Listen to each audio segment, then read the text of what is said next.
শুভ সকাল বন্ধুরা, সকাল সকাল চলে আসলো। কালকে রাত্রে ভাত ছিল, সেগুলোই এখন ভেজে বড়বাবুকে খেতে দেব। তো আবার স্কুলে যাবে, তার জন্য ভাবলাম সকাল সকাল সিদ্ধ ভাত করবো না আজকে। কালকের ভাত ছিল, সেগুলোই আজকে ভাতটা পেঁয়াজ মরিচ দিয়ে ভেজে দেবো। আর কালকে রাত্রে আলু ভাজি ছিল, সেগুলো দিয়ে এখন খেতে দেব।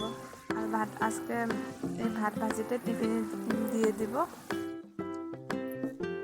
তো বললো টিফিনে ভাত ভাজি দিয়ে দাও, এটাই খাবো আমি। তার জন্যে সেটাই করা হলো সকাল সকাল। আর এমনি দিন তো ম্যাগি করা হয়, তো আজকাল ম্যাগি করলাম না, ভাত ভাজি দিয়ে পাঠিয়ে দেবে স্কুলে। আর একটু রেখে দিয়ে দিলাম। বেশি সকাল সকাল বেশি ভাত খেতে চায় না, তো একটু ভাত দিয়ে দিলাম। বলতেছে না খাবো না, কারণ স্কুলে দিয়ে যাও, নিয়ে যাবো। তা খেতে দিলাম জোর জোর করে, একটু খেয়ে নিয়ে সকাল সকাল পেটটা ভরা থাকলে ভালো লাগবে। আর এদিকে ছোটোবাবু অত্যাচার করছে, তার জন্য একটুখানি চিড়া দিয়ে ওকে বসিয়ে মোবাইলটা দিয়ে দিলাম। আর বাবার মোবাইলটা দেখছে আর চিড়া খাচ্ছে, নাহলে অত্যাচার করে। এদিকে বড়োবাবু রেডি হয়ে গেল, স্কুলে যাওয়ার জন্য বেরিয়ে পড়লো। তোমাদের দাদা ভাইও দিয়ে আসবে বাজারে, তো ওখান থেকে অটো দিয়ে চলে যাবে স্কুলে। আমি বললাম যে আসার টাইমে একটু শাকসবজি নিয়ে আসিও, ঘরে কিছু নেই। ছোটো বাবুকেও ওদের সাথে খেলতে দিয়ে দিলাম, ছোটো ছোটো বাচ্চারা এসেছে খেলার জন্য। তো বললাম একটু নিয়ে রাখ, আমি ঘরের কাজগুলো সেরে নিই।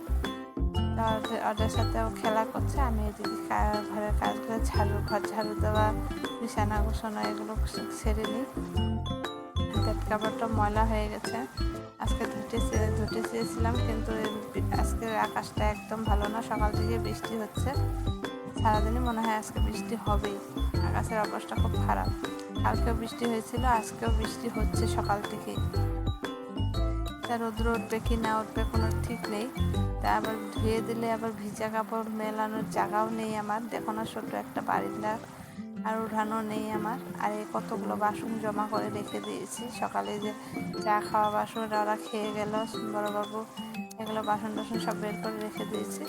ঘরটা ঝাড়ু দিয়ে তারপর বাসনগুলো মেজে নেব। আর এইদিকে বৃষ্টি হলে কি হবে, গরম তো আছে, ফ্যান সারাদিনই চালুই থাকে। এখন ঘর ঝাড়ু দেবো, তার জন্য ফ্যানটা অফ করে নিয়েছি।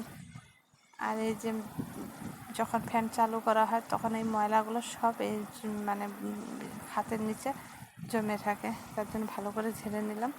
সারাদিন তো 3-4 বার হয়ে যায় ঘর ঝাড়া। আর এদিকে দেখো বারিন্দাটাও ভালো করে ঝাড়ু দিয়ে নিলাম। আর মোবাইলটা ধরার জন্য কেউ নেই, আমার ক্যামেরাটা ধরার জন্য, এইখানে ওয়ালে রেখে দিলাম ভালো করে। ভয়ও করছিলো যদি পড়ে যায় ফোনটা, তা ভালো করে কাপড় দিয়ে কী করে রেখে দিয়েছি। আর এখানে কতগুলো বাসন বের হয়েছে, এই বাসনগুলো এখন মেজে নেব। আর দেখতে পাচ্ছি আকাশটা কীভাবে মেঘলা হয়ে আছে, এখনই ভালো, এখনই বৃষ্টি যাচ্ছে এরকম। এই জন্য কাপড়গুলো যে বাইরে মেলে দেবো, সেটাও ভয় লাগছে যে এখনই মেলবো, আবার বৃষ্টি আসবে, আবার তুলতে লাগবে। তার জন্য আমি ভাবলাম যে আর রৌদ্রটা উঠুক, তারপরে মেলে দেবো। আর জানে তো ছোটো বাচ্চা ঘরে থাকলে কতগুলো করে কাপড় বের হয়। আর ঘরে আমাদের কলও নেই, তার জন্য জলেরও কষ্ট। পাশের বাড়িতে আমাদের শ্বশুরের বাড়ির থেকে জল নিয়ে আসতে লাগে, তো ওইখান থেকে জল নিয়ে আসার পরে এই যে বাসন ধোয়া, কাপড় ধোয়া এখানে করতে লাগে। আর জায়গা তো এত ছোটো, মানে গেটের সামনে বাসন মাজা হয়।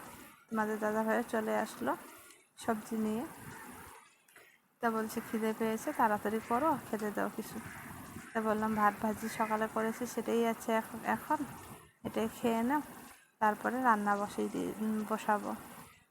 তার বাচ্চা শুরু থাকলে না, তাড়াতাড়ি কাজ করতে চাইলেও কাজ করা হয় না। তো এখন খেলতে গেছে, তার জন্য তাড়াতাড়ি করে কাজগুলো করে নিচ্ছি। আসলে তো আবার এই যে সাথে বসে থাকতে লাগবে, কাজ করতে দেবে না। ওকে নিয়ে যদি কাজ করতে যাই, তো আরও বেশি নোংরা করে দেয়। তার জন্য এই দেখো বাসন মাজা হয়ে গেল আমার। তো এখন তোমাদের দাদা ভাইকেও খেতে দেবো, ও খেয়ে আবার কাজে বেরিয়ে যাবে, তার জন্য তাড়াতাড়ি করে করছে। আর দেখো কি সুন্দর শাক নিয়ে আসলো, এই যে লাউ দুগো নিয়ে আসলো, মিষ্টি কুমড়ো দুগো, আর এদিকে হলো বটবটি নিয়ে আসলো। তো যে হোক, আজকের খাবারটা ঠিকই ভালোই হবে। কালকে সবজি ছিল না ঘরে, ডাল আলু ভাজি করেছিলাম, তা আজকে লাউ দুগো নিয়ে আসলো। আর এদিকে তোমাদের দাদাভাইকে খেতে দিয়েছি। ভালো লাগলে